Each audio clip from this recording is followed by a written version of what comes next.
savez, d'après l'UNESCO,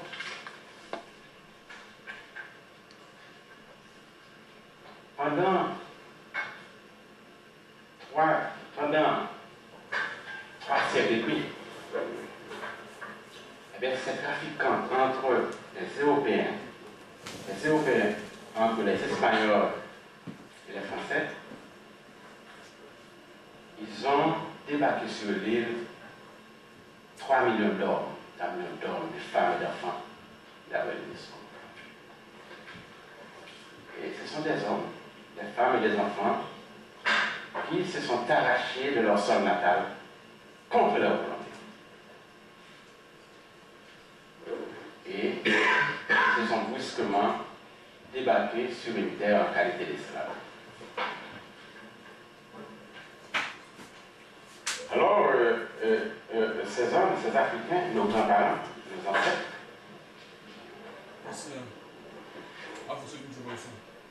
ils ont affaire à ce phénomène avec leur foi vaudou. Si vous me permettez, on peut citer les Sénégalais, les Togolais, les Guinéens, les tribus Yoruba, Igbo, Congo, Nago, etc. Les Nigériens. Ils ont rentré à ce domaine contre leur volonté en qualité d'esclaves. Mais ils sont entrés avec leur foi vaudou, qui est l'opposé du colonisateur qui, lui, est un chrétien.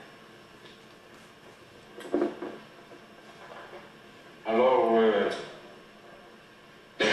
ainsi, nous disons que le vaudou haïtien est une religion que nous héritons de nos grands-parents africains, débarqués à Saint-Domingue en 1503, pieds et mains liés en qualité d'esclaves, qui, après 3 siècles et demi de servitude, organisèrent un grand congrès politico-mystique les 13 au 14 août 1791. Vous êtes avec moi. Cette réunion que nous venons de parler, un congrès politico-mystique, politico-spirituel, qui eut lieu dans la nuit du 13 au 14 août 1791, eh bien, c'est ce congrès qui va tout chambarder à ce moment. Et nos heureux historiens et ethnologues ont dénommé ce congrès la cérémonie du bois caillou. Pourriez-vous répéter ce mot, s'il vous plaît, cérémonie du... La cérémonie du bois caillou. C'est comme ça qu'ils appellent ce congrès. Mais il faut vous dire que nous autres initiés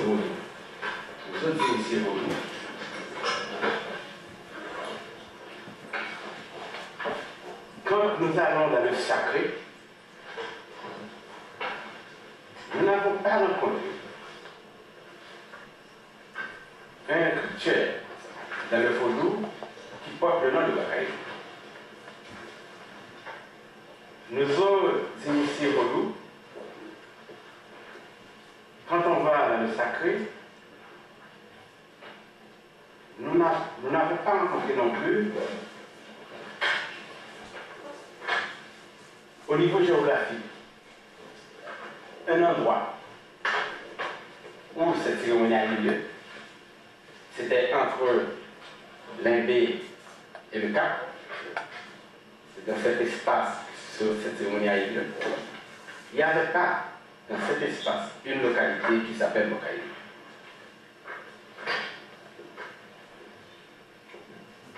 Étant donné que le vaudouisant initié a passé 500 ans dans les persécutions totales, orchestrées par, premièrement, les colons de Saint-Domingue,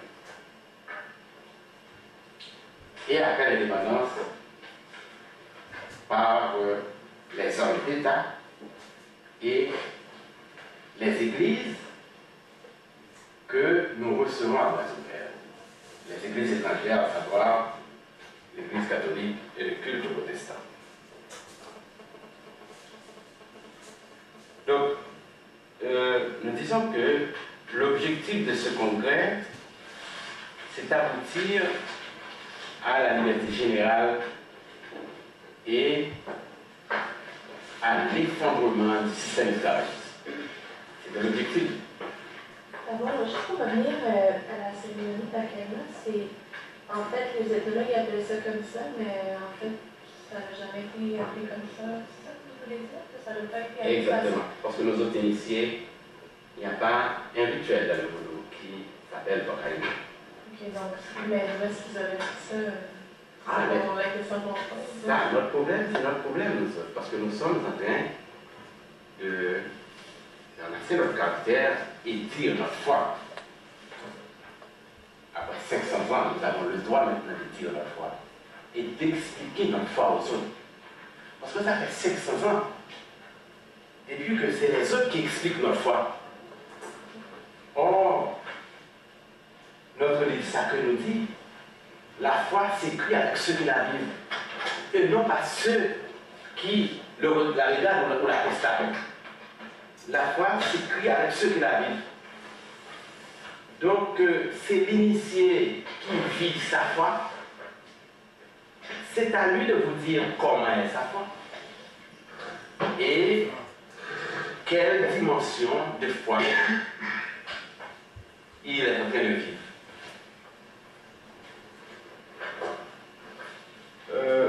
Ce congrès allait permettre tous les empereurs, Onkan, Mambo, qui étaient chefs de bande marronne, d'initier leur rituel des différentes nations dont ils représentaient. Vous savez, c'est nous-mêmes, nos grands-parents africains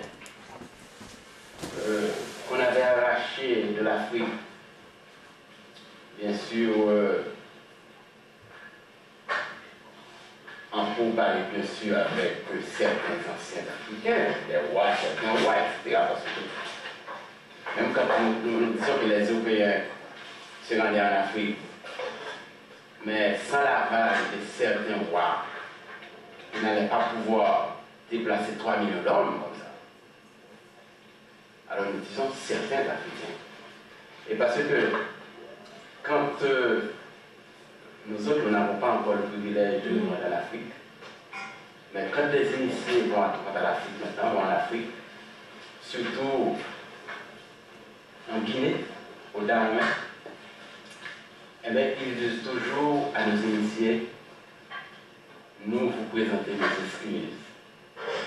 Les excuses, nous vous convaincons des excuses que nos grands-parents, des erreurs que nos grands-parents ont été d'avoir permis à toute une masse d'hommes, de femmes et d'enfants de traverser le continent pour aller travailler en qualité d'esclave, non en qualité d'homme libre. Donc vous comprenez, du continent européen, Vous avez de la crème si vous voulez bien. Ah, merci.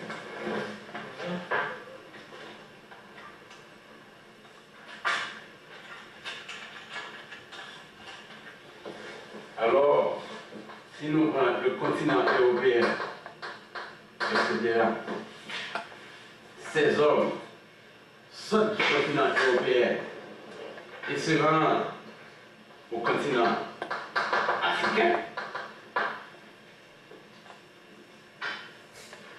saisissent des hommes libres